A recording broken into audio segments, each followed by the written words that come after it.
Okay. Hi again, everyone. I'm Hernan Paragas, President of the Philippine Association for Communication and Media Research, and currently the Dean of the UP College of Mass Communication. So it's my pleasure to welcome you to the fourth installment of our Masterclass in Mentoring webinar series. And today's session, entitled Literature Review as an Exercise in Indigenizing Research, explores our dynamic pursuit of literatures, both local and non-local, and indigenous categories of thought, in the service of building sound research rationales. The Masterclass in Mentoring program is our initiative to enrich our approach to communication and media research. By focusing on higher-level worldviews, while still accommodating practical considerations, the webinar series elevates the way we conceptualize and implement our studies, all the while being grounded on the diverse models, experiences, and mechanisms of our respective institutions. We started this series of 7 webinars last August 3. That was just 49 days ago. We have had 3 well-attended sessions featuring top-tier communication and media scholars and provoking meaningful questions from you, our audience. Today, we're joined by 3 more of our illustrious colleagues. As this is the 4th webinar, we are now in the halfway mark, and we are starting to prepare for the next chapter in the Masterclass in Mentoring program, a 3-day workshop from December 2 to 4 for research chairs, coordinators, and faculty members. The workshop will synthesize the learnings from the webinar series, and it will serve as the gateway for the training of our next batch of Masters Bureau speakers. Do contact us through our Facebook page if you're interested to join this workshop. Today, we will learn about pivotal steps in transforming our topics into substantive research questions. The review is where we locate ourselves in what is known and unknown in research, stand on the shoulders of those who have researched before us, and argue how we will build on the existing knowledge base of your given topic. As someone who likes to collect journal articles, arrange them in my virtual libraries with proper citation, yet still find it challenging to actually sit down and write a proper review, today's session is particularly personally interesting, a sentiment that I know I share with many of you here today. On a more somber note, that we are discussing related literature today, September 21, on the 50th anniversary of martial law, is particularly symbolic. Regardless of whatever end of the political spectrum you may locate yourself, the fact is that when martial law was declared, it was the discipline and industry of communication and media that experienced it very immediately. As the official gazette of the Republic of the Philippines states, the letter of instruction number 1 of then President Ferdinand Marcos Sr. ordered the closure of 15 dailies, 66 community newspapers, 11 weekly news magazines, 7 television stations, and 292 radio stations. His letter of instruction number 2, meanwhile, authorized the takeover of various public utilities, including those on telecommunications. Among the approximately 8,000 individuals arrested on September 23 were editors and journalists. At the same time, 3 media firms were allowed to operate as vehicles of government propaganda. I trust the media historians among us will help us in making sense of the events and the subsequent evolutions in the last 50 years. That's it, and I welcome you to our webinar today. But first, some ground rules. So as I've said earlier, this event is being recorded for uploading in Facebook. Kindly mute your video and audio and use the speaker view later so you can experience the webinar properly. Kindly use your full name as your screen name to verify your attendance for the certificate. And to pose a question or comment, type your question in the chat box, and you may also raise your hand to be acknowledged. Once called, kindly unmute and turn your video on to give your question or comment. Certificates will be issued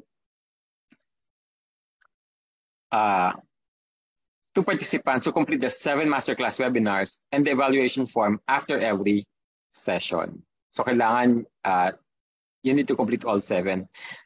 If you do miss one of the webinars synchronously, then you can go to our Facebook page and watch the recording and then answer the evaluation form later. So those of you who are watching this asynchronously, hi as well.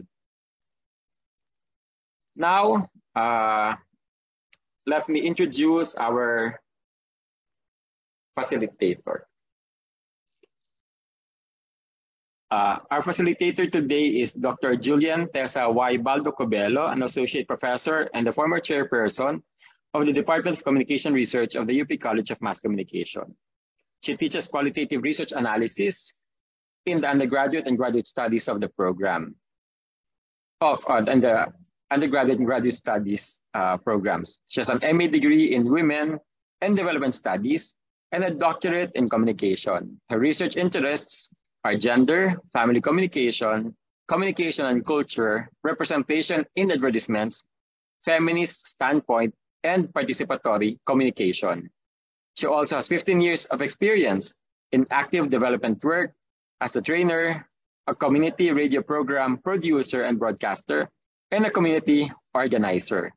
She is currently active on the research on online small town collective recall and parents' mediation of their children's social media use. So now let me give the floor to Dr. Cobello. Maraming salamat, Dean Ernan. Maraming salamat sa lahat for making it to today's webinar. Okay, ang ating pong session today ay hitik-liglig at nag-uumapaw. Alright, so good afternoon colleagues, friends, and fellow educators and scholars and fellow students, as I would like to still consider myself as a student. Medyo hinihinga pa galing sa previous workshop. It is my honor and privilege to moderate this session and also to take part in being one of the resource speakers for this rather complex and challenging topic given to our group. So, literature review as an exercise for indigenizing research. Wow, no? Big time words. But we're here for the big picture and the big challenges of our time. So let me echo the critique that is out there in the field. There is an indigenization gap currently happening in the social sciences and the arts and humanities that is oftentimes seen as stemming from the inability of researchers to observe and interpret social phenomena from the perspective and the meaning systems of the culture within which the research is taking place. This crisis has emerged from the realization that explanations and methods used are products of the cultural experiences in the Western civilization, and which may be inadequate to explain and study phenomena in our own cultural contexts. Because of this dilemma, there are efforts made by social scientists to initiate an indigenization, or sometimes called a contextualization process, of knowledge building in their own respective cultures. We are aware of the broad definition of indigenization as a focus on the study of ethnicity, for instance, society, culture, and its application to historical, anthropological, and psychological research and practice using indigenous knowledge, methods, and paradigms. But of course, our task for today is to challenge this broad definition and contextualize indigenization through literature review in our respective fields. By contextualizing it, we hope to offer a more relatable, a more doable, a more human exercise of participating in knowledge building. So ang goal is not to make us overwhelmed or to intimidate ourselves, but to make the whole exercise doable.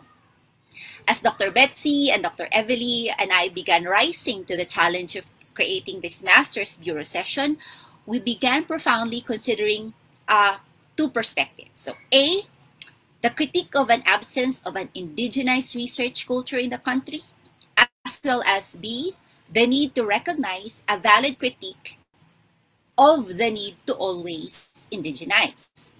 Now, in consideration of the limited time for this session, we are going back to the basic meanings of the root words in indigenous. Firstly, we take off from the Latin noun indigena, which means native. Then secondly, expand this to a more convivial Old Latin word indu, which means in, inside, within, interior. We also got inspired by the term that comes from the indigena root, or the indigene, a word for plant or animal that lives, grows, or originates from a certain place. So our inspirational words that and phrases are here, as in here, dito, present, inside, within, interior, familiar, as well as a strong sense of place and belongingness. Okay? So we therefore humbly offer a provisional definition. Provisional, good for now, temporary. Okay?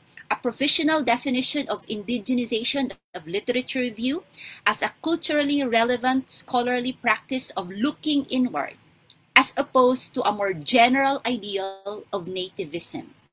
It is not an innocent reclaiming of what is local or ours or what has been lost, but rather an active participation in literature as an interiorizing or growing inward exercise of being familiar with the existing literature, what is not included in it, and what it means to be in conversation among scholars. We will share our thoughts from our personal experiences. So, without further ado, let me now introduce our first resource person. She is a professor in the College of Mass Communication of the University of the Philippines, Diliman, where she teaches media history, media theory, political economy of media, media literacy, and media, gender, and sexuality. She is author of the book Appropriation of Colonial Broadcasting, A History of Early Radio in the Philippines from 1922 to 1946, and the monograph with video documentary, Radyo, an essay on Philippine radio, both pioneering and still the only extensive works in Philippine broadcast history, apart from the recently published CCP Encyclopedia of Philippine Art 2nd edition, in which she served as writer and one of the two editors of the broadcast volume. She was a Fulbright Scholar twice, in 2001 to 2002, to conduct dissertation research at the U.S. Library of Congress and the U.S. National Archives, and in 2011 to 2012 as Senior Scholar at the University of Maryland. Her research on historical periods of Philippine broadcasting, media and gender, and media education has been published in several refereed journals and book anthologies, and produced in audiovisual formats such as documentaries and online lectures. Before teaching at the University of the Philippines, she worked in radio and television for 18 years, from 1971 to 1989. So Ma'am Betsy has seen a lot, no? Mostly as a broadcast journalist. In 2015, she returned to the air by hosting programs on UP's official radio station, DZUP. She also hosts shows and delivers video lectures on TVUP. I give you my beloved mentor and colleague in CMC, Dr. Elizabeth L. Enriquez. Betsy, take it away. Magandang hapon sa inyong lahat. Thank you for that introduction, Julian. Medyo kinabahan ako doon, parang tataas tuloy yung expectations ng mga participants natin, But thank you anyway, and thanks for inviting me to be one of the resource persons in this masterclass or this webinar. And the honor is actually mine, and I'm thankful, I'm grateful for the opportunity to be able to share the little that I have learned through the years with you, So Julian already gave you some philosophical discussion of what indigenization is, So hindi ko na yun palalawakin pa, at I will jump into my presentation, which I hope will be easy to understand and will be meaningful to us, So I'm going to share my screen. Nakikita ba? Yes, ma'am. Nakikita. Okay. There. Okay. So, sige. First of all, I adopted the title of this particular webinar, of this edition of the masterclass, which is Review of Related Literature as an Exercise in Indigenizing Research. Nung naghahanap ako ng art card para gamitin dito, naisipan kong gamitin itong poster ng pinakahuli kong documentary na inilunsad noong ika-6 ng Mayo, 3 araw bago yung nakaraang presidential election, no? At ito ay offer ko sa lahat. Nandiyan yung link to the, it's posted on YouTube. And it is in Filipino. And it's historical. At isa ito sa mga paraan ng pagpapopularize ng research. So I hope you don't mind kung merong kaunting self-promotion dito sa pamamagitan ng paggamit ko ng poster na ito sa ating presentation ngayong hapon. Okay. Okay, first, what is, I'll jump into it already, no? What is a review of literature, no? So, naglagay lang ako dito ng mga basic definitions just to start off our discussion, no? That we will probably find in probably most, if not all, texts or resources, no, that you will be looking at if you are trying to learn research, no? So, a comprehensive summary of previous research on a topic or research problem, or an RRL surveys scholarly articles, books, and other sources relevant to your research topic or problem. An RRL is guided by your problematic or kung ano yung research question na gusto mong sagutin sa pamamagitan ng pagre-research, no? Also by your research goals and your preliminary argument. Kadalasan meron na tayo niyan, no? Kahit na preliminary pa lamang, no? Which in turn is guided also by your positionality. I listened to the past webinars at na-discuss dito kung ano yung positionality. So hindi ko na palalawakin pa, no? Pero gusto kong mag-quote ng ilang mga sources about defining what RRL is, no? Sorry, I think I needed to start lang dito sa basic slide na ito para lang to situate us, no, dun sa ating discussion, no? So isang common definition ng RRL, I'd like to quote this one from Bloomberg University of Pennsylvania. Ang sinasabi, the review should enumerate, describe, summarize, objectively evaluate, and clarify previous research. It should give a theoretical base for the research and help you, the author or the researcher, determine the nature of your research. The literature review acknowledges the work of previous researchers. Kanina nabanggit ito ni Dean Hernan, no? How we stand on the shoulders of those who preceded us, no? Who came before us. And in so doing, assures the reader that your work has been well conceived, no? It is assumed that by mentioning a previous work in the field of study, that the author has read, evaluated, and assimilated that work into the work that you are about to pursue, no? So an RRL creates a landscape for the reader, giving her or him a full understanding of the developments in the field. This landscape informs the reader that the author has indeed assimilated all or the vast majority of previous significant works in the field into her or his research. Ito naman yung from the University of Toronto. Sabi niya, in writing the RRL, the purpose is to convey to the reader what knowledge and ideas have been established on a topic and what their strengths and weaknesses are. The literature review must be defined by a guiding concept. For example, your research objective, the problem or issue you are discussing, or your argumentative thesis, or your thesis statement, no? It is not just a descriptive list of the material available or a set of summaries, okay? Note the line that says it is not just a descriptive list of the material available or a set of summaries. It has to be guided, no, by your research objective, your research problem, or your problematique, as I mentioned it earlier, and your preliminary argument. So, naghanap ako ng definition na nakasulat sa ating wika, sa wikang Filipino. Siguro hindi ako nagkaroon ng sapat na panahon para maghanap, kaya hindi ako nakakita. Ang nakita ko lang ay yung maraming halimbawa na kung paano sumulat ng RRL. At ito ay makikita nyo sa internet kung kayo ay maghahanap, no?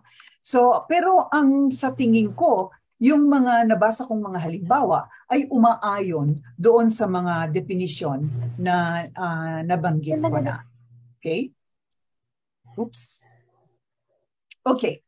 So, sige, na-define na natin yung RRL, no? And I think earlier there was a discussion by Dr. Julian about challenging the definition of RRL. No, I think we can stay with the basic definitions. I think the challenge really is in how we use the RRL to indigenize research. No, ito yung next question ko eh. What do we mean by indigenizing research? No, Dr. Julian gave us some discussed this earlier. No, but what I'm going to do is to borrow from previous master classes. No, na pinag-usapan na kung paano ba yung indigenization ng ating research. No, so nag-select lang ako ng ilang phrases dito that I'm going to use, that I am using in this particular slide. No, so one, it's a dialogue with Western theories,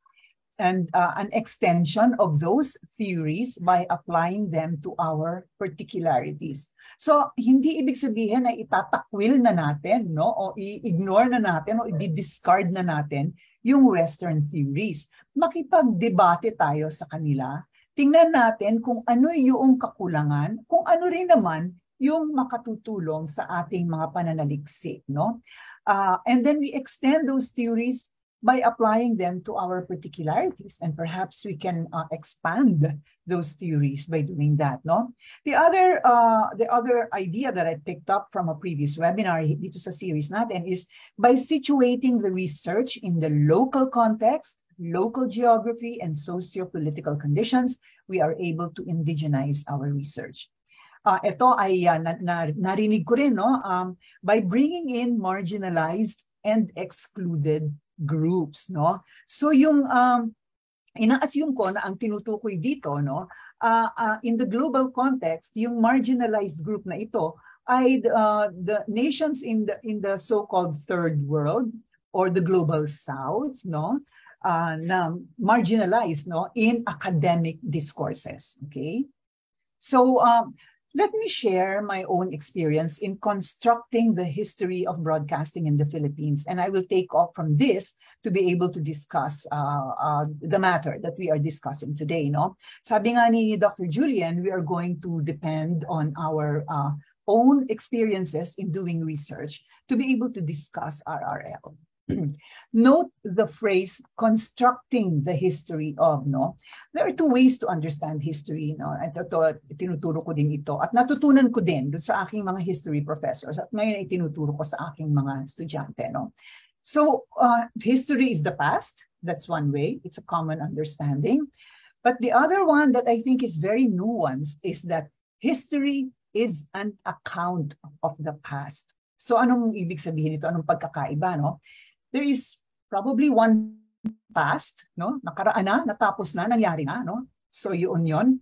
But there are several histories or historical accounts. And thus, any historical account is a construction shaped by the frameworks used by the historian.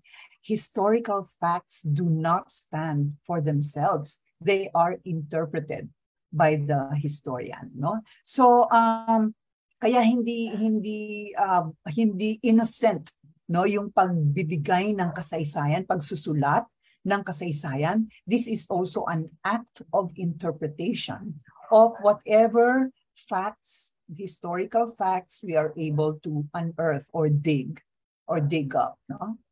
Okay, so the construction of history by a local historian, I would say, opens up opportunities for indigenization. No? If we acknowledge first that any historical project, no, whether for media or any other part of our past or our culture, no, if we acknowledge first that it is a construction, this actually opens up opportunities for indigenization. No? So yun munang tanggapin natin. No?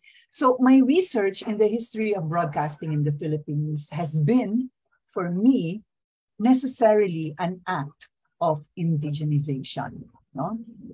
Wait, balik pala ako dito. No? So why do I say that? No? After my 18 years of radio television work, I joined the faculty of the college. I taught initially introductory courses And immediately I noticed the lack of historical material on broadcasting in the country. We knew more about broadcasting, the broadcasting history of the United States and Europe, no, where broadcasting began. So I made it my goal as a teacher to construct this history and construct it from a Filipino point of view, which admittedly at that point was not yet so clear to me. Ano ba yon, no? So all I knew was that I wanted to tell it from a perspective that would reflect our own sentiments and experiences. Tsaka dahil kasi nanggaling ako sa media, nanggaling ako sa maraming taon sa radyo at telebisyon, marami akong mga karanasan at mga nararamdaman na sa palagay ko ay hindi nare-reflect doon sa mga nakasulat na kasaysayan. By the way, ang konti lang ng nakasulat na kasaysayan ng broadcasting sa Pilipinas nung panahong inumpisahan ko yung aking project, no?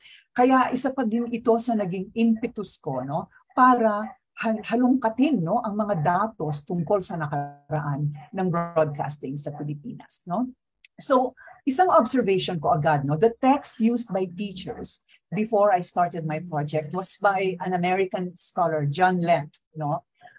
Binibigyan naman natin ng credit si John Lent, no, for what he has researched on, tsaka kung ano yung mga naisulat niya. But perhaps he could not help that his point of view was Western, no? More his history, if you're going to read his books, no, were closer to being a chronicle than a critical interpretation of the historical past of Philippine broadcasting. And then there were a few articles that were written about the history of broadcasting in the Philippines, written by Filipinos, and they also followed more or less the same framework. There was no interrogation of the framework used by Lent. So yun ang naging dahilan kaya pinasok ko itong project na ito, no? Inumpisahan ko itong project na ito. So anong ginamit kong theoretical tools, no? So ang ginamit ko ay dalawa, political economy at post-colonial theory. Siguro tatanong nyo, Western din yan, di ba? Western din yan. Can these theories be used, no, for indigenizing research? I would like to say yes, no? So siguro brief definition lang, no? For if you're going to do a political economic study of the media, what we're looking at is the elite control of economic institutions such as banks and stock markets, and then try to show how this control affects many other social institutions, including the mass media, no? And often, madalas, the state or its agents are implicated in the exercise of this control, no? A polyecon analysis of historical facts examines how these political and economic constraints limit or bias the forms of mass culture that were produced and distributed, or that are produced and distributed through the media. Can this particular theoretical framework be used for indigenization? If we're going to use or the definition that I borrowed from the previous webinars, the answer is yes. I have attempted to extend the theory by applying it to our particularities and situating my research in the local context, the local geography, and the socio-political conditions that are obtaining in the Philippines, no? What about post-colonial theory, no? There are many facets to this theory, but let's use one common to all post-colonialists, no? Post-colonial theory is a body of thought primarily concerned with accounting for the political, aesthetic, economic, historical, and social impact of European colonial rule around the world in the 18th through the 20th century. Post-colonial theory takes many different shapes and interventions, but all share a fundamental claim that the world we inhabit is impossible to understand except in relationship to the history of imperialism and colonial rule.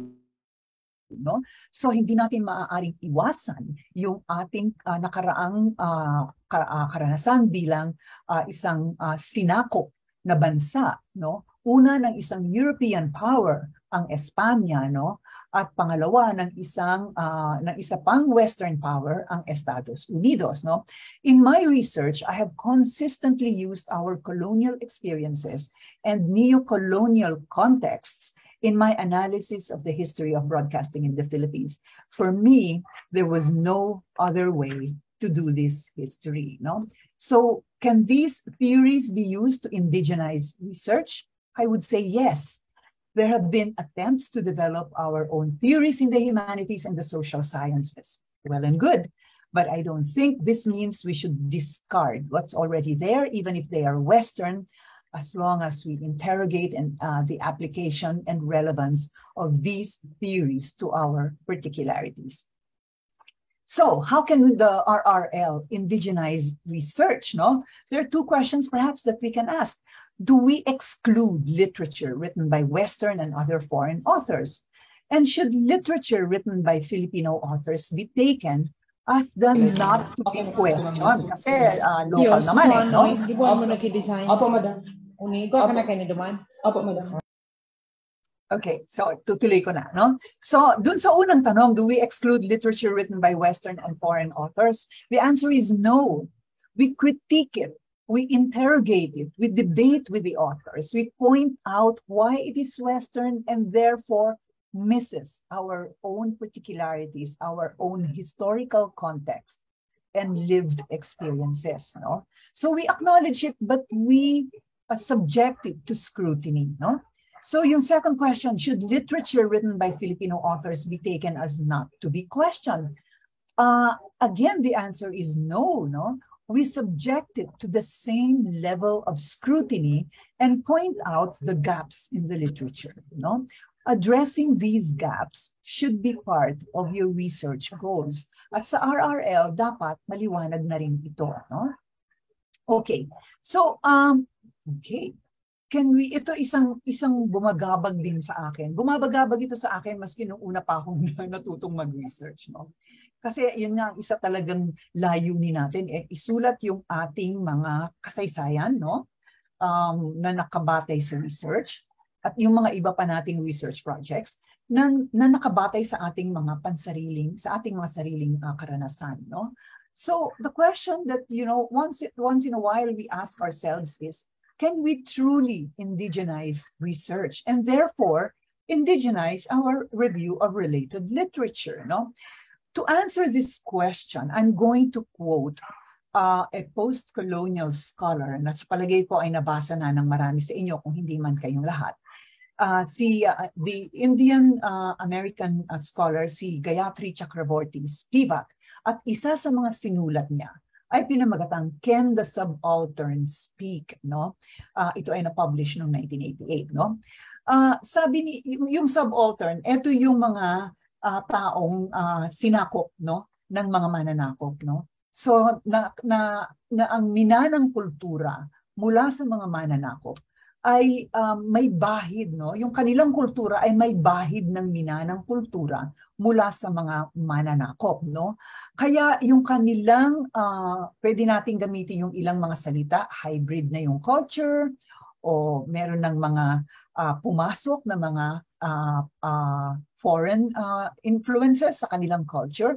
At hindi lang yon, mayroong pang pagtingin na yung kanilang kultura ay hindi kasing buti o kasing ganda ng mga kultura na minana, no, o ginaya mula sa mga mananakop. Kasi nga, nanggaya lang tayo, no, para gayahin yung mga mananakop, pumantay sa kanila, pero hindi natin kinaya. Yun yung mga subaltern.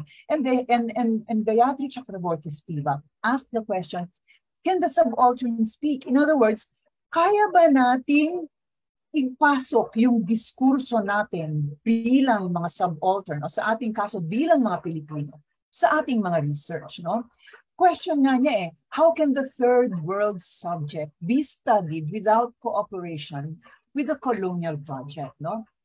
Paano natin pag-aaralan yung kultura natin nang hindi natin ino-acknowledge din yung kultura na humalo sa ating kultura o nagkaroon ng legacy sa ating kultura, no? So sabi niya, research is in a way always colonial, no? Due to, this is I think the key, due to hegemonic vocabulary. No, this is like feminist writers who write according to rules for academic writing that have been crafted by patriarchy. No, so anong ibig sabihin? Yung paano tayo magsusulat ng research that is indigenized kung ang ginagamit nating mga frameworks at in particular vocabulary or language, no, ay yung hiniram natin sa ating mga dating mananako. Sa totoo lang, ito nga tayo, Inglisan tayo ng Inglisan, di ba? No, so yung kaya yung mga Amerikano actually very smart sila, smarter than the Spaniards, no, in that sense, kasi ang unang-una nilang itinuro talaga sa atin, no, nung medyo humupa-hupa na yung mga pakikihamok ay ang kanilang wika. Okay? Kasi pag na-internalize mo na yung wika na yan, you begin to accept or to internalize also their values, no? Their ways of thinking, di ba? Their culture, no? So yun siguro yung ating problema, no? Na pinoint out ni Spivak, no? We use the hegemonic vocabulary of the colonizer. So what do we do? Di ba? What do we do in a situation like this? Hindi nga natin maalis pa rin yung Inglisan hanggang ngayon, no? So what may we do? Ito sa tingin ko ang pwede, no? We open up our discursive institutions, our universities, our research groups, no, which regulate research to open up to post-colonial scrutiny and strategies for indigenization. We have to be reflexive. Bakit ba tayo nagre-research, no? Why do we do research? Ano yung gusto nating pag-aralan? Ano yung gusto nating alamin? Ano yung gusto nating i-contribute, no, sa literature, sa existing literature, sa existing body of knowledge, no? Yun siguro yung paraan para mag-indigenize tayo, no? So, but is indigenization a process or an end goal, no? For me, it is an ongoing process, no? Setting a purely indigenized research as goal, no, or however we want to define that, is perhaps like chasing a rainbow, no?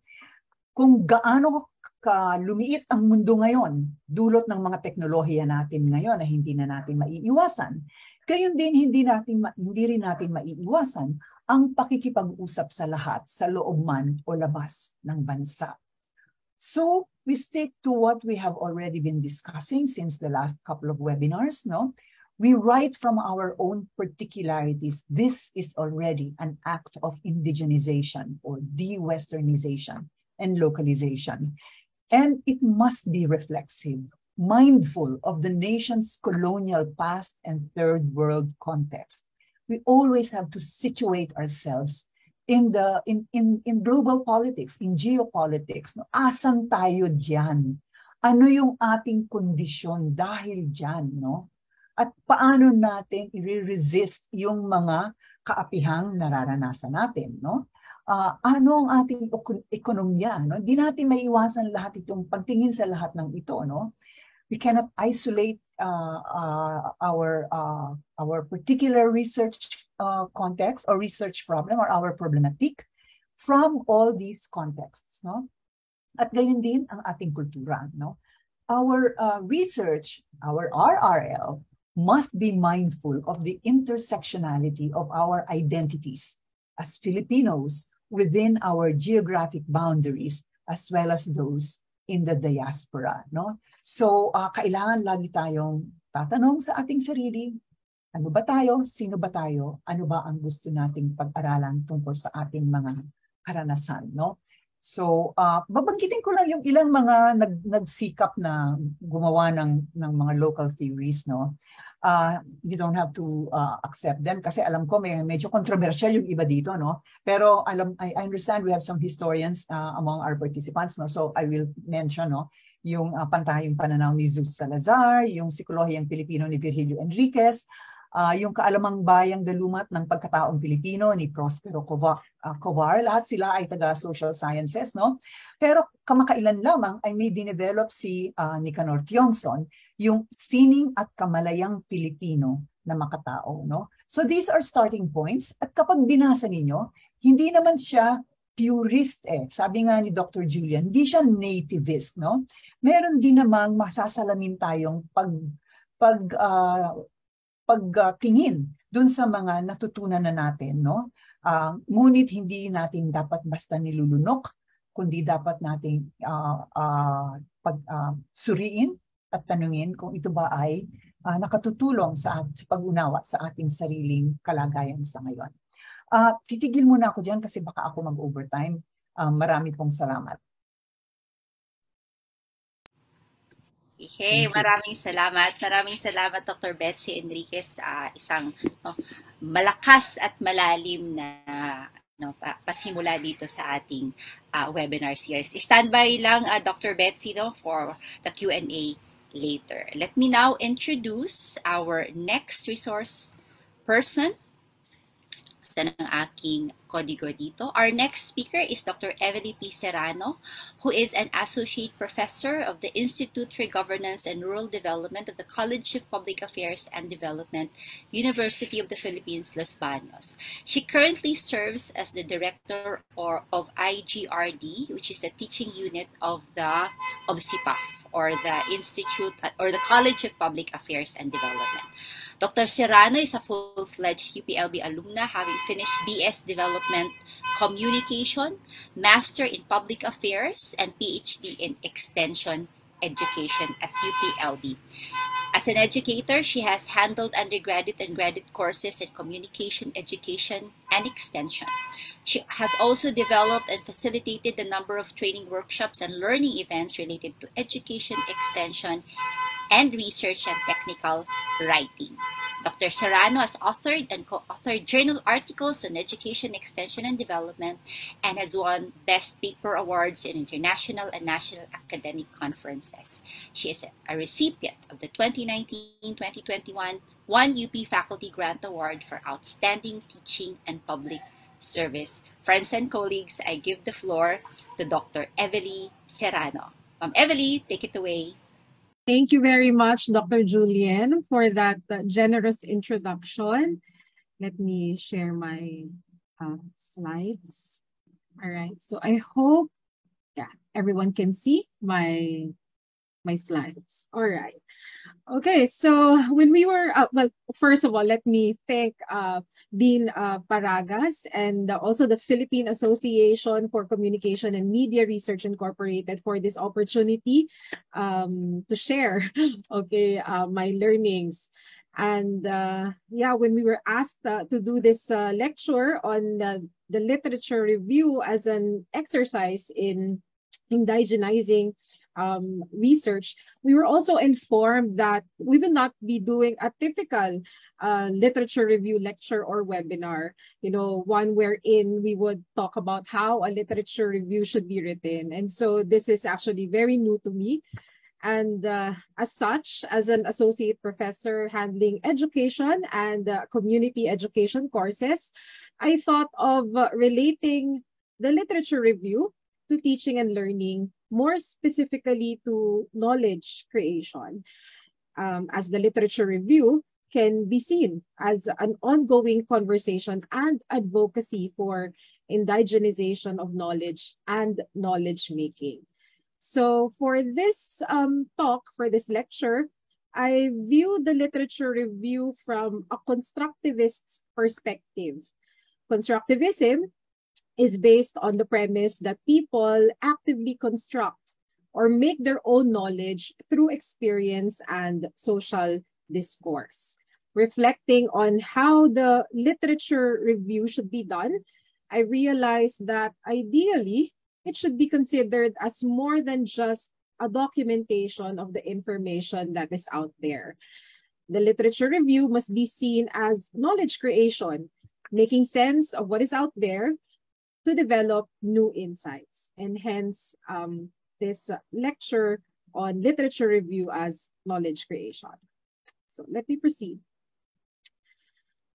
Now, most of us, if not all, already have an understanding of what a literature review is. Earlier, Dr. Betsy even shared with us definitions of the RRL. Now, a quick Google search would tell us that a literature review is a comprehensive summary of previous research on a topic. Now, it is also defined as a survey of credible sources on topic. And that explains why, as students, we were reminded to be selective of our references. Now, the literature review is also referred to as a writing process of summarizing, synthesizing, and or critiquing literature found. In this definition, we are already being reminded that the literature review is a form of knowledge creation. In the process of summarizing, synthesizing, and critiquing, we find ourselves engaged in making sense of existing knowledge and possibly in developing new insights as we gain better understanding of our topic of interest.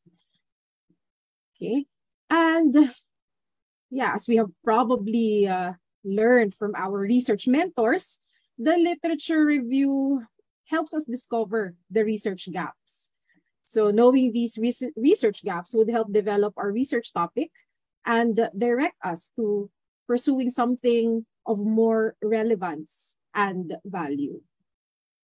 Now, since I'm going to talk about the literature review as knowledge creation, let us discuss knowledge creation.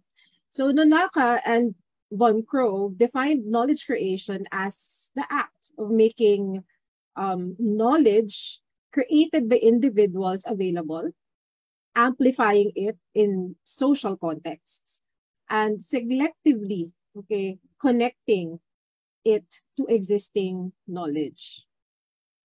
While this definition is from an organizational management perspective, it emphasizes something critical in knowledge creation, which cuts across different perspectives, and that is constructing new knowledge as a collaborative process and from existing knowledge, which is the premise of constructivism. Now, a quick search, on the internet can lead us to the following definitions of knowledge creation. So one is, it's a construction of new knowledge in a collaborative process. And it's also referred to as the product of the interplay between knowing and knowledge. Also, we can see that we would probably encounter this definition that knowledge creation is conversion of different types of knowledge as users practice, interact, and learn. And also, it's referred as the construction of new insight by the learner from existing elements. So reflecting on these definitions, we can say that this is exactly what happens when we're doing literature review. So we are ideally creating new knowledge. We are not only reviewing existing knowledge, but in the process of evaluating and critiquing research articles, we come up with questions and ultimately new insights. But then this wasn't exactly how I viewed the literature review before. When I was a young student researcher, the literature review was simply a documentation of available information about my research topic. So for me to have a better understanding of it. And so it's just more of like library work, getting as much information about my research topic so that, I can understand it better. And yes, it's a pretty challenging work as we try, to search for as many related studies as possible. So viewing the literature review this way may not be helpful in making us appreciate the process of writing the review of literature because it's not as meaningful. So it's just like additional work, to have although of course it's helpful as we try to gain understanding of our research topic, but we really don't have a full grasp, okay, of its importance or relevance. And so later on, I have learned that there's more to the literature review, okay, than just documenting, okay, what is already written about my research topic. So later on, I realized as I did more research and under the guidance of my research mentors, I've learned that the literature review gives me direction pala, okay, in the research that I wish to pursue. And later on, okay, it can be used, okay, to explain my research findings. And so magagamit ko pala ito, yung mga binabasa ko, okay, so magagamit ko pala ito para ma-improve, okay, yung aking discussions, aking research paper. So now I know that the literature review, okay, moreover, okay, so now I know that the literature review, when done with the proper guidance or mentoring, can already be a way to construct new knowledge. And so as we gain more insights about our topic, we can compare, we can contrast, and we can even combine different information, which could lead us, okay, to developing a new understanding of our research topic. And I realized also that, indeed, the literature review is the product, okay, of the interplay between knowing and knowledge. So what do we mean by this? So the creation of new knowledge, okay, starts with that interest, okay, to know more about that particular topic. And similarly, in the literature review, we attempt to have a better understanding of our topic. And that desire to know more and the knowledge, okay, that we would find in our review can lead us, okay, to new insights. So literature review is a product, okay, similar to knowledge creation, okay, it's a product of the interplay between knowing and knowledge. And so, yes, okay, the literature review, all in all, can be considered, okay, the conversion of knowledge and the construction of new insight. Now, moving forward, so knowing now that the process of writing the review of literature, okay, can lead, okay, to new insights, to knowledge, okay, creation. So at this point, okay, let me share with you, okay, some tips, okay, which I hope can help transform the process of writing the review of literature into a process of knowledge creation. Okay, so first, all right, so for students, okay, so I'll share first my tips, just a few tips for students, and then afterwards, a few tips for teachers or mentors. So one, okay, so as I've said, the literature review is a process of creation. And so as students, okay, we have to consider the literature review as a way to create new knowledge. So it's an active process, therefore. So we are not just, okay, documenting. We're not just copying what we see, okay, from, the different sources, okay, that we use. So we have to consider it, okay, as an active process, right?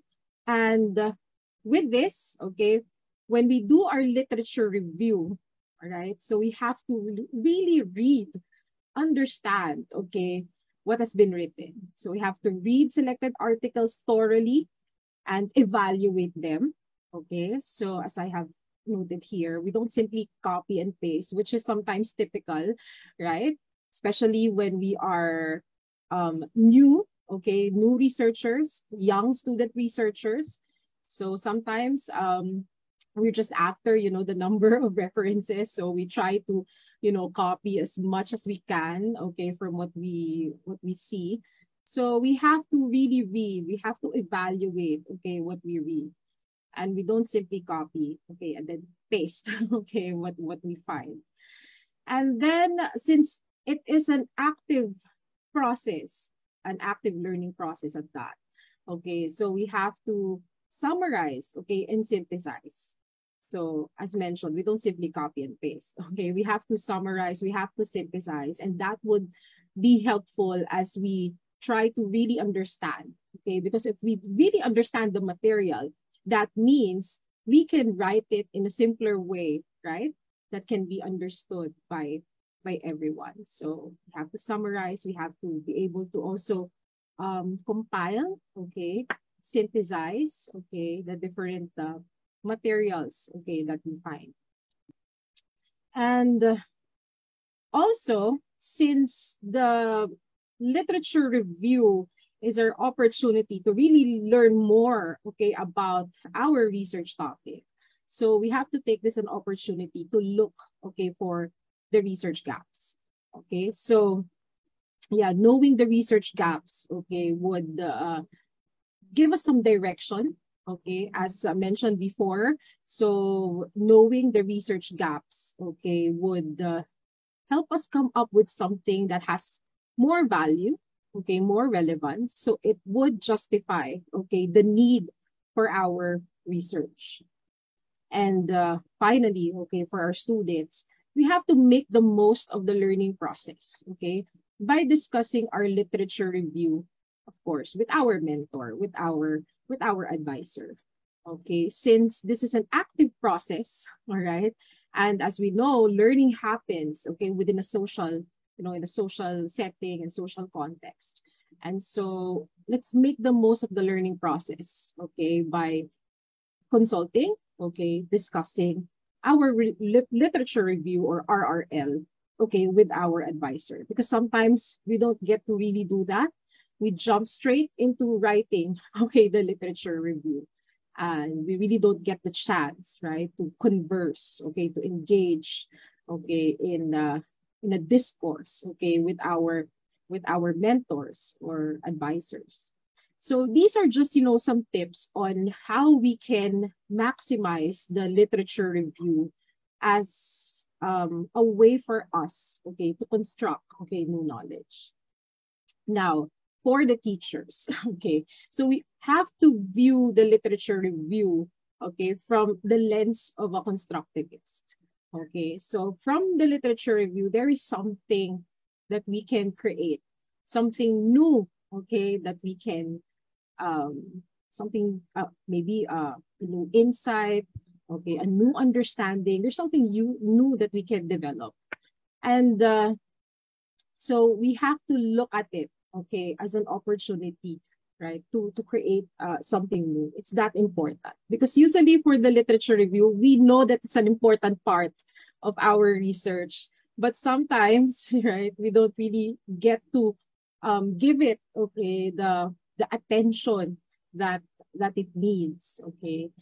And yeah, so we have to, as mentors, we have to remind our students, okay, that our mentees, right, that this is an important process of, this is an important part of the research process. And there's something that we can create out of this. And so I know this is easier said than done, but we have to dedicate time to discuss, okay, what our student has learned from the literature review. Because in knowledge creation, right, there has to be a discourse. There should be sharing. And yeah, learning is a collaborative process. And for this review of literature, okay, for this one to be a productive one, wherein we can create something new, okay, there has to be, okay, a discourse, a sharing, okay, between the mentor and the mentee, or the teacher and the student. But I won't dwell on that too much because our next speaker will be talking more about that, okay, later. And finally, okay, for mentors or teachers, we have to guide the student, okay, as they attempt to construct new insights. Okay, so it's already a given. There's something that we can gain from the literature review, and more than that, there's something that we can create. Okay, so as our students attempt or try, okay, to construct new insights, okay, given that we have more experience, okay, so we have most probably better understanding of the research being pursued. Okay, so we have to guide the students as they try, okay, to construct new insights from their review of literature. So with that, okay, so I end my sharing with this key takeaways, okay? So just to summarize. So one, the literature is, it's a learning process. So as I have emphasized, okay, in this talk, the literature review is more than just documenting the available information about our topic.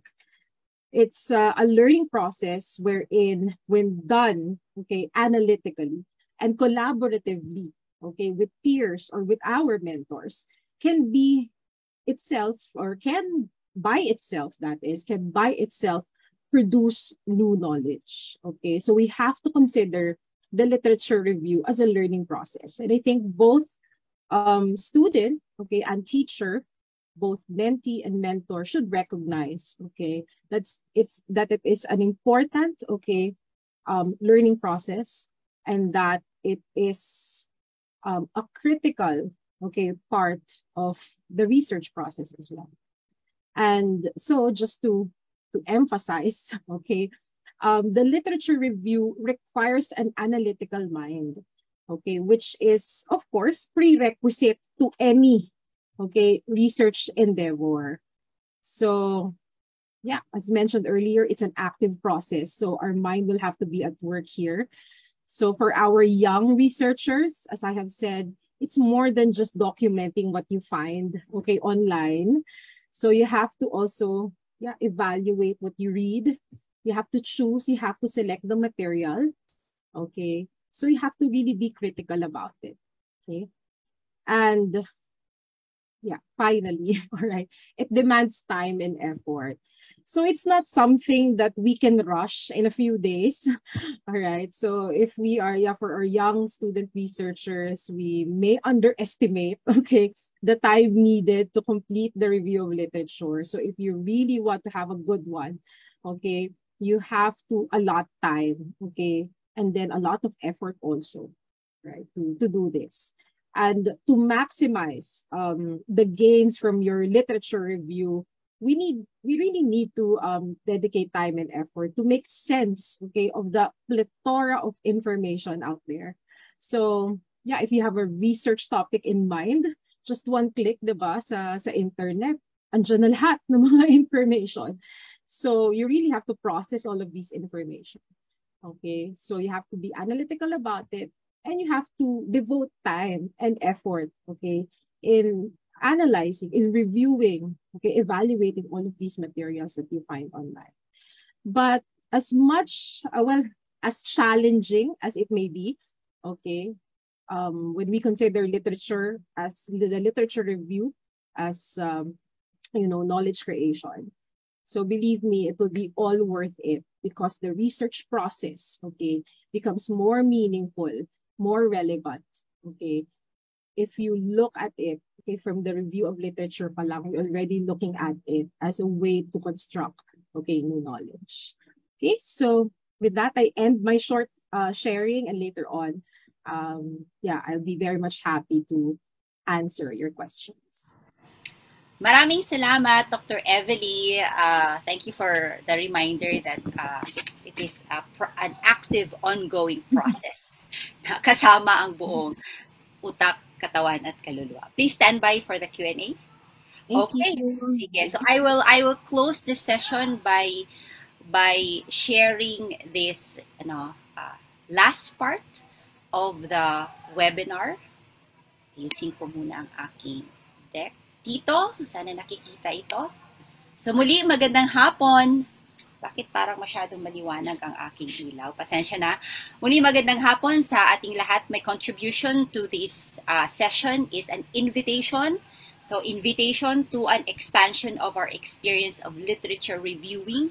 I would be using the active verb form, no? Literature reviewing, to confirm Dr. Evelyn Serrano's statement kanina na it's an active, okay, act of doing.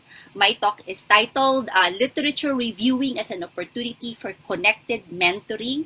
Okay, salamat Dr. Evelyn sa pagpapakilala ng topic na ito kanina. I will be sharing, tulad ng mga katulad ni Dr. Betsy and Dr. Evelyn, I will be sharing this gentle yet radical, okay, gusto ko ang combination ng gentle yet radical reimagination of mentoring in the process of literature reviewing as an important step in indigenization.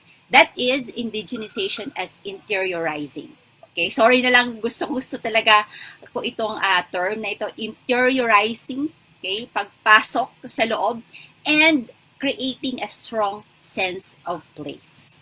Alright? So in this context, I refer to the sense of place as one's place in scholarship while in the process of weaving his or her or their scholarly identity. I know the feeling of a scholar just starting. Ang dami nating gustong gawin, ang dami nating mga pangarap sa buhay, but the moment we enter the library, whether, face-to-face or virtually, doon tayo na panghihinaan ng loob at doon natin nararamdaman na ang mga tanong natin ay nasagot na pala. Okay, so this can be a very isolating experience. So my standpoint for my sharing this afternoon will be my experience as a mentee and as a mentor, lifelong learning, di ba? Hashtag lifelong learning, and as a late bloomer in serious scholarship. Although I started out my MA degree in my early 20s, I was more into active, community organizing,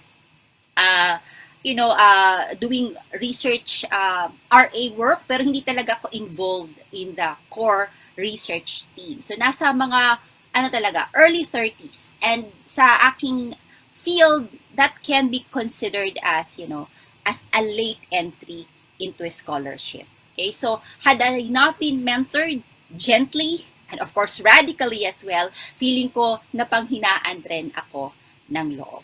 Okay, so dyan manggagaling ang kwentong buhay ngayong hapon. So, I would like to go for definitions that really lift me off my feet. So here, for mentoring, I just borrowed this good old friend, okay? James Hillman. Ang kanyang libro ay Kinds of Power and its Guide to Its Intelligent Uses. Tang sabi niya dito, ang ganda ng kanyang imagery ng mentoring. It is very maternal, very feminine. It is an act of compassionate conceiving, diba? Carrying to term and giving birth to, and then nourishing, protecting, and enhancing another life. It is an act of sustaining, sharing, allowing, and conversing with another in order for both to grow. I understand that we can relate to this isolating experience of doing review of related literature. We submit our manuscript to our advisors, to our panelists, and then dagdagan mo pa. Kulang pa yan. Ano ba yan? Saan ba yung pinagkukuha na yan? So, it gives us the notion, the wrong notion, that it is an individual, isolated experience. And balik ka na naman sa library, amoy-amoy ulit ng mga alikabok. Here, in this definition of mentoring, ang mentor pala, no? Kaway-kaway sa mga mentors in the house, in the room, ang mentor pala ang nag-conceive. And it is a long, and might I say, very patient, painful process. Okay? So, I begin with this first act of mentoring. Ay, wag muna, hindi pa pala. So, dala-dala ko ang perspective na ang self ay knower.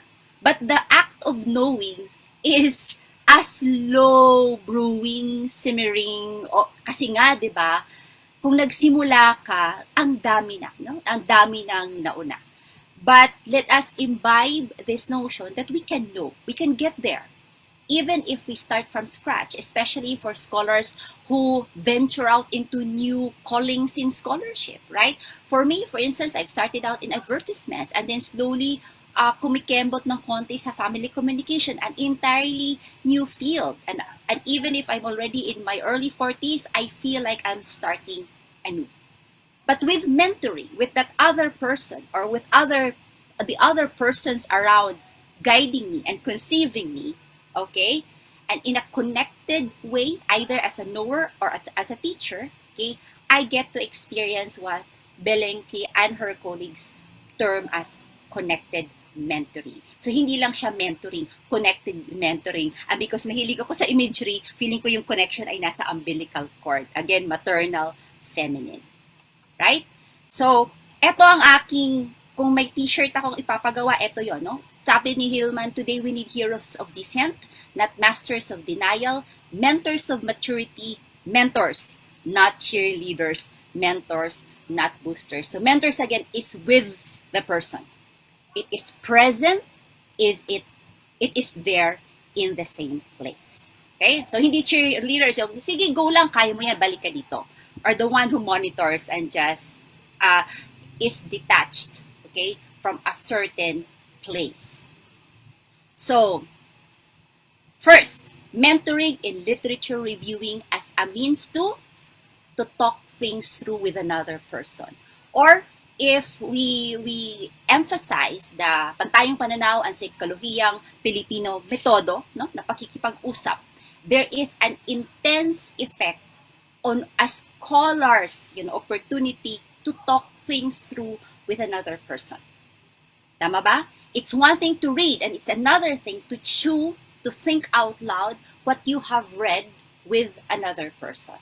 So if we go back to our definition of indigenization as being present or finding a place in the overall scheme of things, finding a sense of belongingness, kahit feeling mo ang liit-liit nating tao, diba? Parang nasagot na ba lahat ng gusto nating tanong? Now, when we are sitting with, either as a mentee or as a mentor, it is really this is a humbling notion for me because, okay, pwede naman pala ito. Pwede naman pala na meron kang kausap. You are thinking out loud as you read through literature. Do you like this? Diba? Parang ang gaan lang sa pakiramdam. Okay? So this is a humbling experience because what we have in mind is put out there for scrutiny. Okay? So I guess I am advocating for a walkthrough that need not be hovering, hindi naman micromanaging, need not be imposing, but rather compassionate and honest. Okay? One of my most humbling experiences is when my mentor told me, hindi ko pa yan nabasa. Pahiram nga niyan. Right? And then, no, she would open her drawer at ito, uy, basahin mo to. Nabasa mo na ba to? Right? O, hindi ko pa yan nabasa. And then after reading, we convene again and then we talk things through. Lalong-lalo na doon sa mga bagong materyales na kababasa pa lang. Right? Another is, mentoring, okay, as an activity in literature reviewing is when we make familiar where one stands. Pagkaklaro. For instance, I would do feminist research and I would always be asked what my stances are regarding certain issues because feminism is not a monolithic ideology. There are nuances in the way we view things. So where are you there? What kind of feminism do you prescribe to? What are the conflicting, okay, realities that you may come from with regard to the topic, right? What biases may you bring into the table knowing that, right? So in a way, you need not be certain immediately of where you stand, but then again, with that mentor around, you would have a space na makikiramdam, oh nga ba, nasan nga ba nga ako ngayon? Okay? Sang-ayon ba ako sa sinabi ni author 1, ni author 2? The challenge is, for me to be able to be aware, parang it's like putting flowers on the altars of those who have gone before us. I am citing you. I am recognizing that you said this in this journal article, in this book, in this chapter, but I kind of actually agree with how you see embodiment, for instance. So, nakikiramdam ka with that person, okay? Buhay pa man siya or patay na, nakikiramdam ka. How does her or his, stances sit well with your stances at the moment. Alright. Okay, kailangan kong bumalik doon sa mga camera para, bumalik ako sa moment. Okay. To be in conversation as one sifts through what others know or what has already been known. Alright? So, to sift through, ito palagi, because it is an analytical, but I would say also very relational experience, pakikibalita, pakikipagpalagayang loob.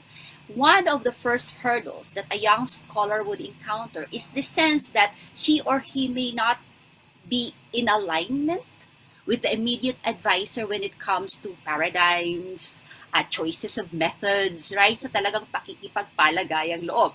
So, one of the best ways to carry on confidence in front of your mentor is to prove that you have done your work. Bakit nga ba yan ang metodong gagamitin? O bakit yan ang framework? Kasi po, ma'am, sir, nabasa ko po ito.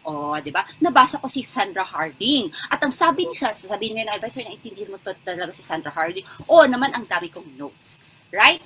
So, again, alam ko na yon, nabasa. Tapos, again, you will be challenged. But have you read a counter notion coming from this author? Again, sifting through. And it's okay to say, let me work on that. I have not yet, reached that part. Okay. To have a space and a witness. Okay. This is really this is where I really align with the definition of indigenization as a sense of rootedness, a sense of I am here. I am actively entering the field. I am actively making myself known or making the presence. Kahit ako ay isang payak lang sa ngayon na scholar, okay, at least with this mentoring exercise, I feel I have a space and there is a witness for containing this grand exercise called knowing. So, ang knowing pala ay nagsisimula talaga dito. It does not occur. It does not happen at the end when your findings are final and you have reported it and you have disseminated it. The knowing starts from here. In this, again, this chewing in with another person. Even if your stances in relation to what others have written are not yet clear. Okay? Yung metodong pakikipagpanuluyan ang nararamdaman ko dito because you have, parang in the process of moving, in the process of transitioning, there has to be a time and space for sitting still, for writing it down, for talking it out. And it can only happen in a place. Right? In a space.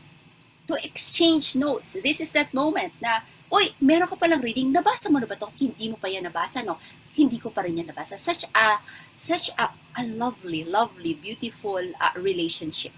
Na, meron akong nabasa dati na poster that the best way love stories can start from is through an exchange of books. I am not telling that this need to be a love story every time. I'm not even sexualizing or romanticizing the mentor-mentee relationship.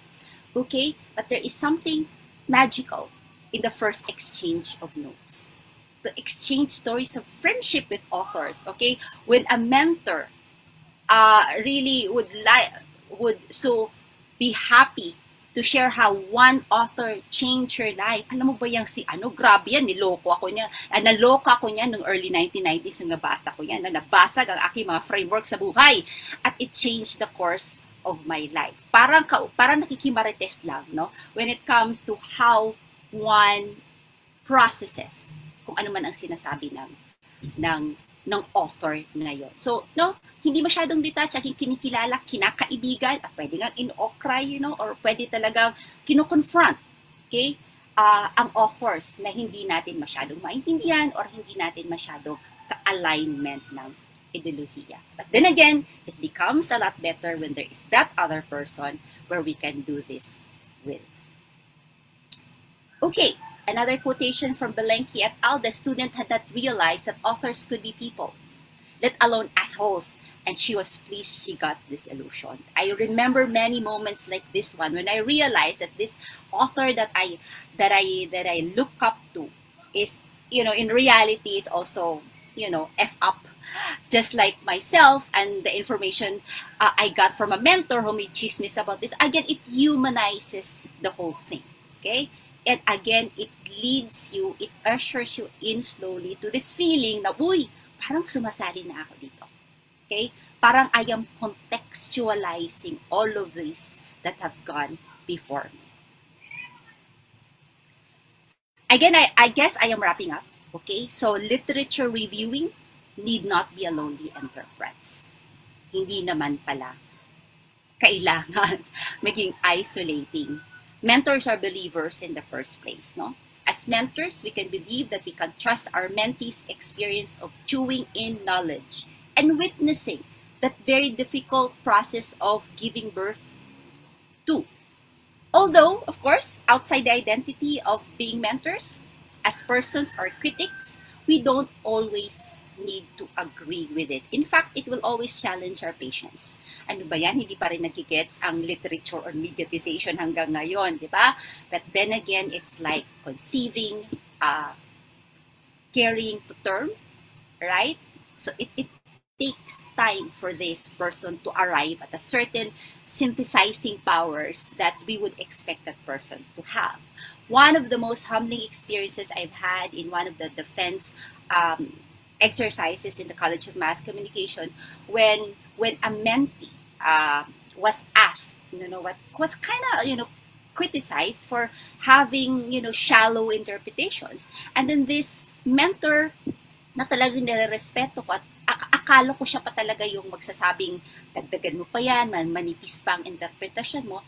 She was in fact the one who told and reminded and grounded everyone in the room when she said, alam mo, kanya-kanya tayong journey. Okay? Si person X, nandiyan pa lang siya sa journey, pero hindi naman nating masasabi, wala pa siyang pinanggalingan. Iba ang kanyang pinanggalingan sa pinanggalingan natin. So let's respect the journey that this person is having. Okay? So, such a humbling experience, no? Na tayo ay hindi kailangan sabay-sabay tayo ng mga nabasa at alam na sa ngayon. Minsan talaga this aura of dapat alam na natin ito really discourages more than encourages scholars in the field, especially the ones who are just starting. Ayan, ang dami ko nang sinabi. Maraming salamat. At we are excited to hear out your questions and to hear your comments. That's it. And may I invite my co-research persons to the table once again. But ang assignment ko ngayon is to request everyone, if you can, to turn on your cameras for a quick picture taking na gagawin ni Dean Hernan Paragas. Yeah, so may I request everyone to turn on your cameras. I'm really very happy not to see 155 of you here. We started this webinar series with about 100, and masaya na kami ng 100 way back in August. And we thought that we would be losing folks along the way because, as you can see, we are not leveling, we are keeping the very high standards in our webinars. Mm-hmm. So people really like itong matalinong usapan. So tuloy-tuloy natin. So I'll start capturing. There are 4 panels, so please hold your smile because you don't know in which panel you're appearing. So first panel, 1, 2, 3. Second panel, 1, 2, 3. Third panel, 1, 2, 3. And then fourth and final panel, 1, 2, 3. Thank you. Okay, maraming salamat din, Hernan. If okay lang sa'yo na naka-on ang camera, sige lang. Keep your cameras turned on. Okay, so may we have your comments and your questions? Meron akong kanina nabasa dito. No? So, sige. Kung sino lang ang ready sa atin, Moms Evelyn and Betsy. No? Okay, this is from, so because the person has addressed this to everyone, so it's safe to read the name. From Charles Bautista. Should we consider chismis as part of indigenizing or Filipinizing literature review, considering that the Philippines has a rich oral tradition even before Spain and the US came to our shores. How do we even begin to critique an oral tradition? Bong, pasabog ka agad na tanong. Nako, ihahain ko na si Ma'am Betsy sa inyo dito. Binolunteer niyo si Dr. Enrico. Ipinahamak mo na rin lang ako, pangangatawanan ko na. First of all, anong definition ng chismis, no? Kasi meron tayong tendency to treat chismis as not valid, di ba? So, lahat ba ng chismis ay chismis? Okay?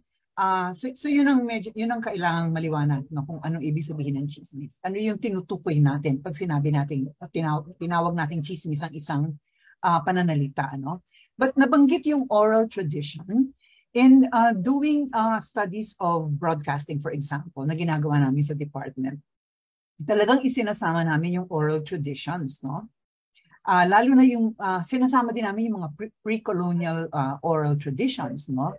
Yung komposo, halimbawa, ano, yung mga epiko, no? These are oral traditions or oral practices na nagsasalin ng kultura from one generation to the next, no?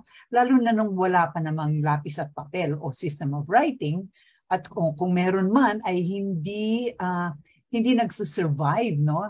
Dahil sa yung mga ginagamit ng mga kasangkapan ay hindi nagtatagal, no? Halimbawa, magsusulat ka sa mga dahon or sa bamboo or whatever, no? So, these oral traditions, we take them seriously, for example, no? In the study of broadcasting.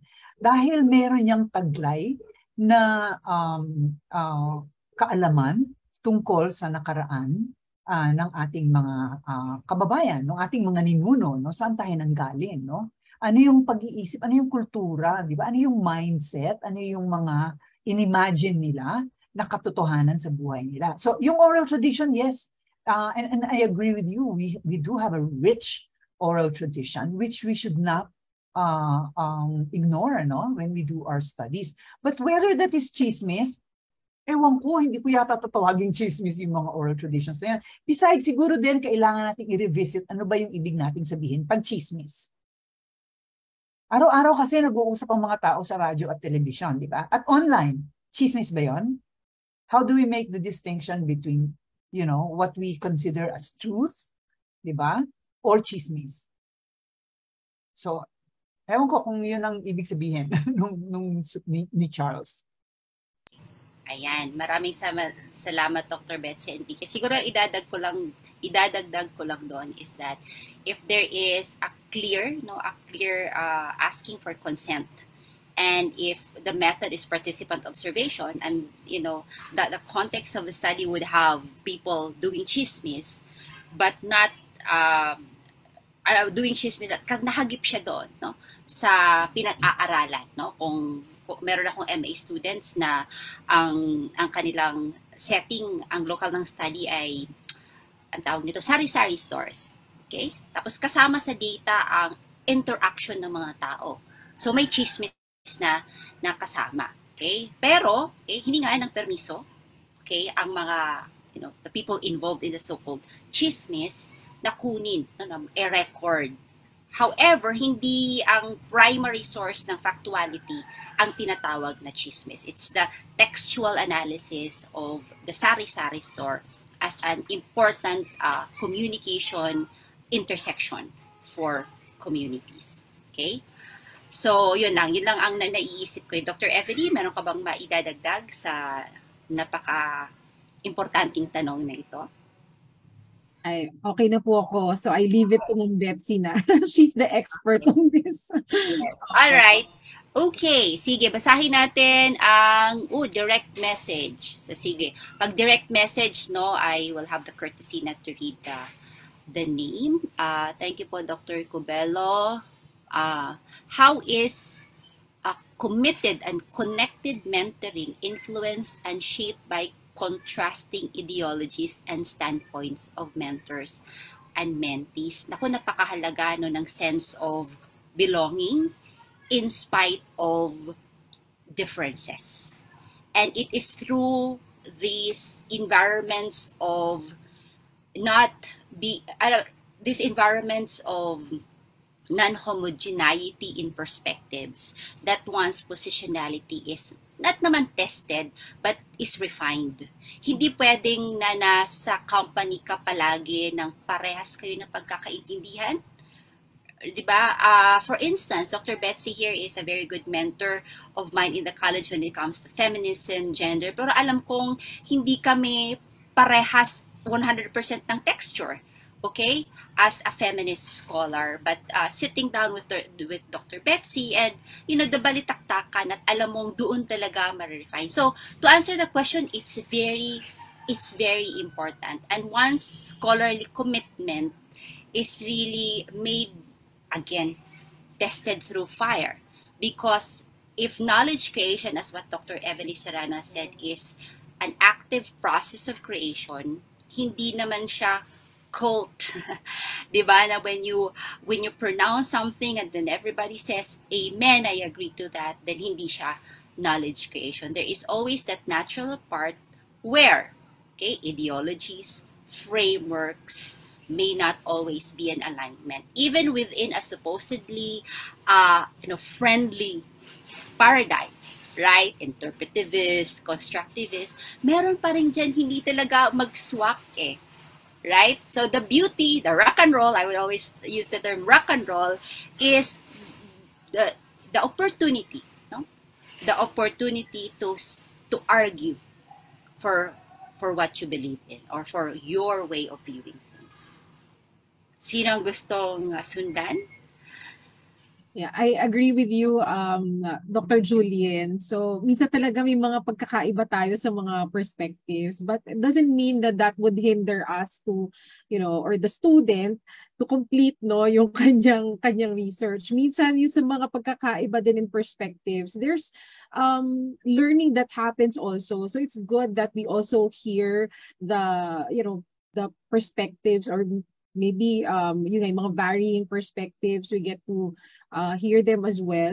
And then, I think there's, naman, in a way, we can always compromise. And I think, more than anything else, yung ability ng student to argue, diba, to explain his or her point of view. So I think that's also part of the learning process. Thank you, Ma'am Evely. Sige. Okay, this is addressed to everyone. I will read the name Sherin Jan Malubay. In regards to the talk of Dr. Cobello, how do we delineate the relationship between a mentor and a mentee, in a sense that we can emphasize the self-confidence and work of the mentee, and as a mentor, we don't infringe in their work? Well, it's a relationship, and like all relationships, we begin somewhere. But what is crucial is the figurative or maybe literal act of the mentor opening the door.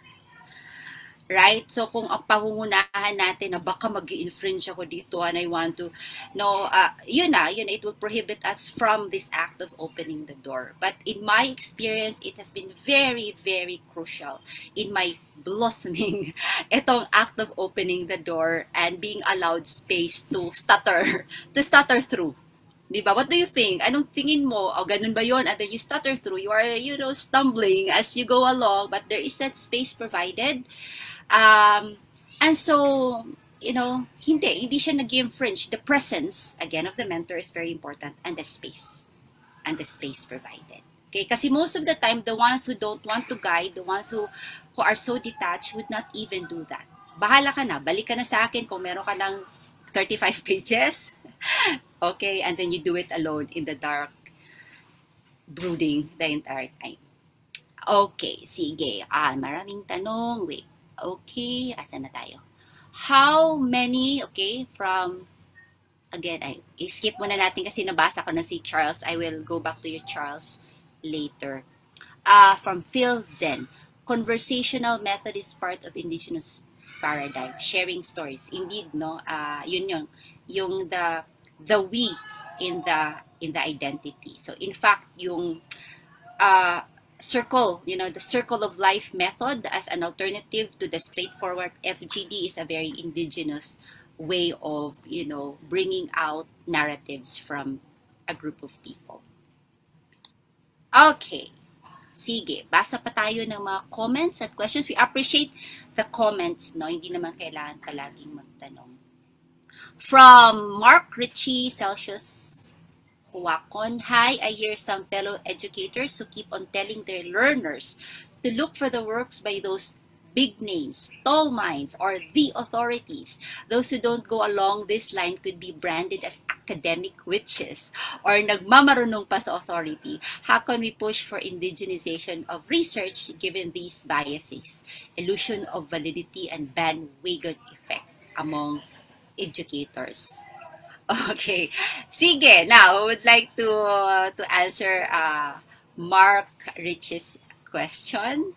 Shout out daw, nakita niyo na ako somewhere. Okay. Sige, Ma'am Evelyn, Ma'am Betsy, how do we address this tendency?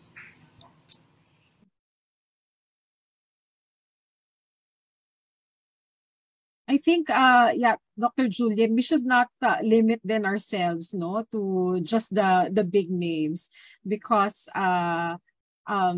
yeah, there are, ano naman, di ba, may mga emerging na mga, ano tayo sa, yung mga researchers na, so I think masyado nating linilimitahan, no, so we should not limit ourselves to just the big names, because I'm sure there are others out there who are also doing equally good work, diba? Nagkataon lang siguro hindi pa talaga sila sikat doon sa field nila, but eventually they will get there. So I think to limit ourselves to the big names and the tall minds, okay, so I think yeah, that would be very limiting in terms of learning, because considering also that there's a lot of information out there. So I think there's also much that we can learn also from junior researchers, di ba, who are starting out their sa career nila as researchers. Ako naman ang tingin ko, hindi yun lang ang pwedeng batayan, at minsan nga ang dapat nating tingnan ay ano ba yung mga naisulat o na-publish na tungkol sa na may kaugnayan doon sa gusto nating, doon sa ating research problem o sa ating problematic, no? At tingnan natin kung ito ay may relevance ba doon sa ating saliksik, di ba? Baka naman puro big names lang, pero baka naman ang layo doon sa ating saliksik, di ba? So, yeah. At saka kailangan may balance din eh. Baka naman yung tama si Dr. Evelyn, no? Meron talagang mga saliksik na hindi lang siguro pasikat, pero mayroon siyang iaambag doon sa ating review of literature upang mas higit nating maunawaan ano na ba ang kaalaman tungkol dito sa pinoproblema ko. Yun lang. No? Right. I would like to share one of those moments I had with a mentor, Dr. Guy Claudio Estrada. No? Itong parang kakilala niya ang mga binabasa niya. At meron siyang sinabi, alam mo ba na si Charles Darwin, in the last years of his life, wrote in his diaries na sana mas naging open pa siya sa criticism. This is Charles Darwin, no? Kasi there's an observation among his community of scholars at that time na nagano siya, no? Nagdecay siya way before it was time to decay, precisely because he thought unquestionable na kanyang theory. So, isa doon sa aspeto ng kanyang teorya yung survival of the fittest. No? Ang daming criticism yun at hindi siya nakinig. So, if we could, again, talk about these authors in a way that they are humans, that they can also be criticized, and that they can be contextualized further, so hindi tayo masyadong matatakot. But then again, there needs to be a person in a university and an institution who would encourage the inclusion of small names in the list. Okay, sige. Let's continue with the questions. Din Hernan, pasabi na lang, no, kung if it's time to wrap up. Kung ilan pa ang pwede. For Dr. Elizabeth from Seth Jordan Ochoa. You mentioned there are two ways to understand history. History is the past and history is an account of the past. How about the notion of history is written by the victor in terms of indigenization of research? Okay. Yung history written by the victors, is really one way or one perspective in writing history, no? Siyempre, lagi nating pinupuna na sino ba nagsulat ng kasaysayan, no? And kadalasan, ang nagsusulat ng kasaysayan ay kung sino yung nanalo sa anumang tunggalian at siya yung merong energy and resources to write the history. So, siyempre, point of view niya, no? So, that's just one account. There are other accounts, possible perspectives in writing history, no?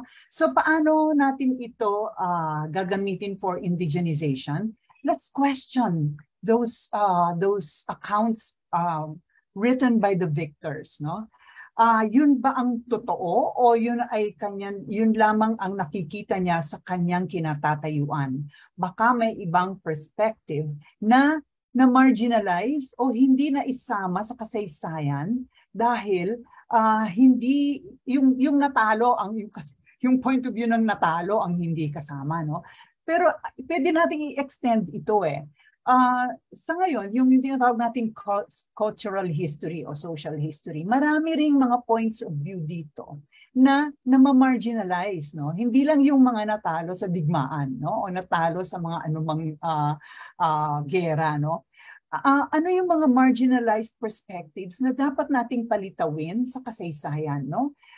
Yung kasaysayan kasi traditionally ay about big men, heroes, and men, no? So yon. So asa ng boses ng mga pangkaraniwang mamamayan? Nasa ng boses ng mga kababaihan? Nasa ng boses ng mga bata, no? Huwag nating kalimutan yung mga bata. Nasa ng boses ng mga hindi sasalita ng wikang dominante, di ba? So yung mga gano'n, no? So nasaan yung ating pagtingin sa mga minamaliit nating cultural expressions, di ba? Na ang tingin natin na ang kultura ito lang. Meron tayong high culture, low culture dichotomy, at yung high culture lang ang pumapasok sa kasaysayan. Yung low culture ay low culture lang yan, di ba? Walang kwento. Chismis lang yan, di ba? So yun, no? So I think the way to indigenize it is to question it, no? Pero siguro ang isa nating pwedeng sabihin, meron ding mga local authors na ganun din ang perspective sa pagsusulat ng kasaysayan. Bakit? Kasi ito yung natutunan natin sa West. Ganito yung Western perspective din, or strategies for writing history, no? It's really about big men, and it's about politics, about diplomacy, about war, and who won the war, no? So, pag yung meron din tayong mga local historians, yan din ang perspective nila. So, kaya hindi rin sila masasabi natin, porque local historian siya, ay indigenized yung method niya, no? So, kailangan natin ipapasukin yung mga iba't ibang pananaw sa paano susulatin ang kasaysayan. Maraming salamat, Ma'am Bess. Such encouraging words, especially for the young scholars, no? Na kung para ang liit-liit, no? Meron tayong puwang at merong mga mambetsi dyan na bibigyan tayo ng pagkakataong marinig. Okay, maraming salamat daw po. Okay, comment from Phil Zen. Indigenous paradigm is a way of resistance to Western hegemony, which is a step to decolonize research. You're exactly right about that. Okay, is it okay? A practical question. Is it okay to make the review of the after knowing the findings, or is it much better to make it from the very beginning? Okay, siguro yung sinasabi talaga ni nagtanong, yung purist na research, no, that you go out there not knowing anything. Siguro it's already impractical to do this because to enter the field, we need a prepared mind. No, nakakatakot na kung meron tayong inaalam, halimbawa, especially about vulnerable groups na masyado tayong innocent. If you notice, paulit-ulit nating sinasabi na hindi dapat innocent ang pasok natin. So meron tayong binasa, meron tayong inalam kahit papano about this sector, about this vulnerable group. We are still ready to be surprised. We are still ready to be proven wrong, but hindi pwedeng wala tayong binasa. Okay, if review of related literature would mean reading, kahit hindi mo pa naisulat, at least nabasa na natin. Ako na yung sumagot, no, kasi practical question naman siya. Okay, nako, ilan pa ang pwede nating basahin dito? Okay, wait lang. 9 more minutes daw. Okay, is this a question? Okay, question. Charles Bautista, indigenization could also open a can of worms about our culture. Okay lang ba sa inyo na malaman ng buong mundo kung ano ang masamang aspeto ng psikolohiyang Pilipino? Naku, opening of can of worms talaga, no? Ayan, may thumbs up si Ma'am Betsy. Can you respond to the question, Ma'am Betsy? Okay sa akin. Diba? Hindi tayo dapat balat sibuyas. Right. Kailangan nating halongkatin din at suriin kung ano yung mga dapat punahin, no? Ito man ay dati na natin ang nasa kultura natin o minana natin o reaksyon, no? Sa ating mga karanasan, kabilang yung karanasan bilang colonized, no? People, no? So yun. Pero kasi ano naman ang masama kung subukan nating pag-usapan ito at sana ay magkaroon tayo ng moral progress, di ba? Sa pamamagitan ng paghahalungkat ng mga bagay na ito. Sa akin, okay lang. Okay. Ayan. Ma'am Evely? Yes, sa akin din po. Yeah, I support that. I love what Ma'am Betsy said about moral progress. Kung makakabuti yun para sa atin, mas maganda na masuri yun at malaman natin kung paano tayo mapapabuti as people and as a nation ultimately. Right. At yun naman talaga ang knowledge building, no? It's a moving entity, or sabi pa ni Dr. Randy J. Solis, it's a moving animal. So it has to be it has to be put out there to be continually scrutinized, no? Hindi na siya dapat nagtatapos in a very limited way. Okay, one question, tapos may mga private messages dito na mga love note from friends out there. Hindi ko na muna babasahin kasi nagwa-blush ako. Sige, ito ay from a student, si Juven Niño Villacastin. Before the first academic journals were published in Europe, there have been other ways of doing research, including both written, verbal, and non-verbal embodied methods of knowledge production and dissemination. Do you think that further down the road, we should also interrogate the research article, thesis, dissertation itself as a colonial artifact and revisit other forms of research as part of the indigenous agenda? May challenge sa atin si Juven. Who would like to start responding to that? Ma'am Evely? Yeah. Parang the generic notion of this whole thing, no? Meron bang chance na ma-shake ito, ma-disrupt ito in a very big way? Kasi sige. Ma'am Evely, Ma'am Betsy, si Ma'am Betsy, you mentioned something about this, no? Some unavoidables in the culture of research. Bakit hindi, no? Ang isang paraan na ginagamit, ang tawag natin dito is popularization of research, di ba? So we do a synopsis of our researches and use more accessible language, yung ganyan, ano. Sa broadcasting, we try to produce use visual language, no? Kaya nga medyo nag-self-promote ako kanina. Nilagay ko yung poster ng aking latest documentary at nandun din yung yung link, no? Kasi this is one way also of doing research or putting out there your research output, no? At and kung mapapansin nyo dun sa dokumentaryo, bunga yun ng matagal na research, no? Yung ginawa kong dokumentaryo, pero hindi ko ginamit yung pasensya na po ha. Sorry kung merong hindi magugustuhan yung sasabihin ko. Yung dekahon na itsura ng research, di ba? Wala siyang ganon. Yung my review of literature, framework, discussion methodology, hindi. Basta I dove into into what I the findings that I had after all the research activities that I went through, and said, okay, eto yung nangyari, eto yung tingin ko dyan, eto sa tingin ko ang nangyari, ang resulta or something like that, no? Tapos nilagyan ko ng visuals, nilagyan ko ng music, di ba? So ano nga ba yung, ewan ko kung nasasagot ko yung tanong, no?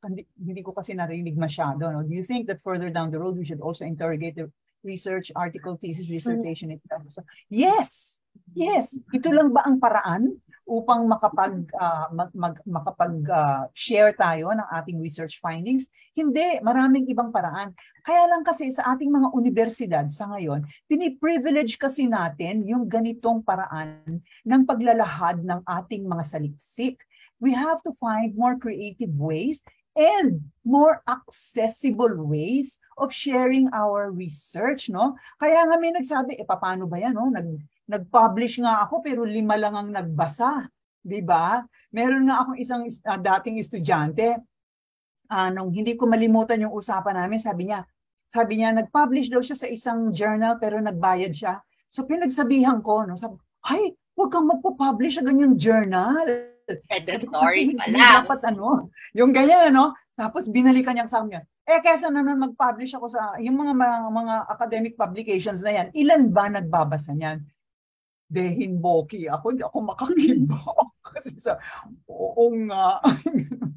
Diba? So, it's okay to do these publications. I think we need to keep this strategy, for producing knowledge, but we also have to find alternative ways to make our the knowledge production more accessible, no? At hindi na baling mag-depart muna tayo dito sa mga nakaugalian nating paraan ng pagsasaliksik at paglalahad ng mga resulta ng ating saliksik. Kesa nga naman sa walang makaalam, di ba? I-share natin. Okay. So, ako, Dr. Julian, yeah. Di ba, Ma'am Evely, answer to the question and a wrap-up message? Oo, yeah. Yeah, if I may add, no, so ako, I fully support that, yung revisiting other forms, because recently, umupo ako sa isang proposal defense, and I was surprised when the proposal was sent to me, parang there was a parang story, ano lang siya, I was expecting there would be a research problem, a research question, ganyan. And then so okay, so this is something new to me. And then so during that proposal presentation, I realized after that, sabi ko, there's pala, there are other ways, di ba, by which we can do research, by which we can analyze, di ba? So dapat nga hindi natin ikakahon yung sarili natin, so mga nakasanayan na natin, because there's more than one way of learning, and similarly more than one way of doing research. So I'm open to this, actually, yung revisiting other forms of research as part of indigenization, the indigenization agenda. So even the way of doing things ay, nadi-disrupt to, no? At we are willing to embrace, no, the changes. No, may pa-plug si Dr. Junel Labor para kay Juven. May kasagutan din kami para dyan, no, sa huling masterclass ng PACMRI sa November 9. So abangan ang mas malawak at mas malalim na sagot dyan. Okay, so we still have a lot of comments and questions. Actually, ang sarap pasahin. Pwede ba nating i-screen to so that we could get back to the ones who have really commented and shown their support to this webinar. Unfortunately, wala na tayong oras. Okay? So we appreciate all the energy and the attention, and we really feel your presence in this space with us this afternoon. So ayan, so much to look forward to in PACMRI. Our next webinar will be on framework building as the seat of innovation. Diba? Grabe talaga ang mga title ng ating Master's Bureau classes. This will be on October 5, same time, 3 to 5 p.m. We will have Dr. Bettina Ilagan of the Cavite State University, Dr. Rowena Bacunges of the University of the Philippines, and Dr. Gwynetha Pusta ng University of Santo Tomas, and Dr. Maria Rosel San Pascual of UP Diliman. Okay? So, don't forget to answer our evaluation form. Ilalagay ata sa ating chat box. Okay? And then, that's it, Pansit. Okay, are we good? Are we good? Meron ba akong nakalimutan? Meron pa ba tayong... Wait lang. Okay? So, ayan. We will all see you next time. Okay? So, I hope, the excitement is, building, increasing as we continue. Akalain nyo, di ba? Nakailan na tayo dito sa PACMRI. Dean Hernan, anything that I have forgotten to announce to everyone? Wala, tuloy-tuloy lang tayo at maraming salamat sa inyong lahat na dumalo ngayong hapon. See you ulit sa susunod na webinar. Yeah, Okay. October 5. Thank you. Good to see everyone. Thank you, Ma'am Everly, Ma'am Betsy. Bye-bye. Okay, on the dot. Bye. Thank you. Bye-bye.